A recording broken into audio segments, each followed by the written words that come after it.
Rumah kelahiran Presiden pertama Indonesia, Soekarno, berhasil dibeli oleh Pemkot Surabaya. Rumah itu terletak di Jalan Pandaian 4 nomor 40, Kelurahan Peneleh, Kecamatan Genteng. Awalnya ahli waris meminta rumah bersejarah ini dibeli seharga 4 miliar rupiah.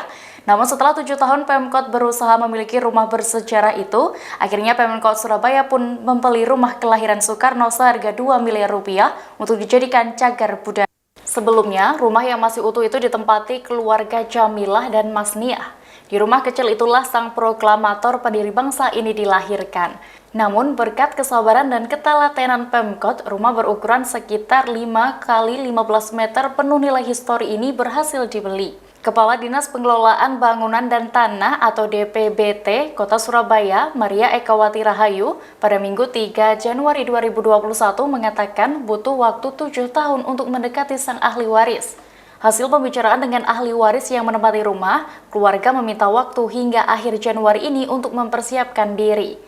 Dikutip dari surya.co.id, keluarga Jamila meminta waktu hingga 29 Januari 2021 untuk mengosongkan rumah yang berada di gang kecil itu. Rumah dengan total luasan 78 meter itu sejak 2013 sudah diupayakan untuk diambil alih Pemkot. Dengan tercapainya kata sepakat dan ganti rugi, rumah kecil dengan model sederhana itu akan menjadi aset milik Pemkot Surabaya. Rumah itu akan dibiarkan apa adanya dan akan dirawat sebagai cagar budaya. Pada awal 2013 lalu, pemilik rumah belum sepakat karena menawarkan harga cukup tinggi. Mereka meminta rumahnya dihargai 4 miliar rupiah.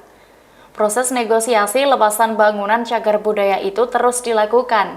Dilakukan proses penyusunan dokumen perencanaan oleh Dinas Kebudayaan dan Pariwisata Surabaya, kemudian dilanjutkan dengan identifikasi, penilaian appraisal, dan balik nama sertifikat.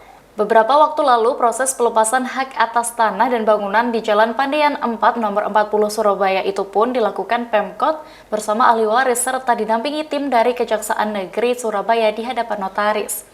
Setelah resmi menjadi aset milik Pemkot Surabaya, selanjutnya akan dilakukan proses balik nama sertifikat tanah dan bangunan itu atas nama pemerintah Kota Surabaya.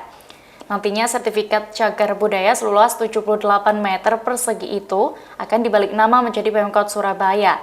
Pembelian aset dalam pengawasan kejaksaan, kemudian kasih Intel Kejari Surabaya, Fatur Roman mengungkapkan proses pelepasan cagar budaya itu memang panjang. Pengalihan dana milik satu orang kepada 14 orang ahli waris yang menjadi faktor lamanya proses ganti rugi. Sebab kebanyakan dari ahli waris tidak berdomisili di Surabaya, namun tersebar di berbagai kota, pulau, bahkan luar negeri.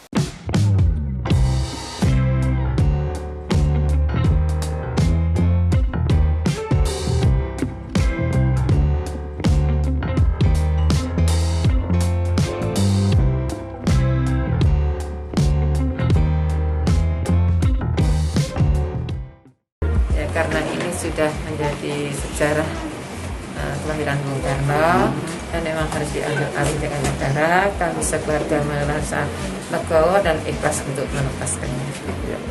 Bung Karno tempat kelahirannya di rumah ini? Iya, hanya sebentar terus beliau dibawa ke. Demikian Tribun News Update kali ini, nantikan informasi terbaru lainnya hanya di channel YouTube tribunnews.com. Terima kasih sudah nonton, jangan lupa like, subscribe, dan share ya!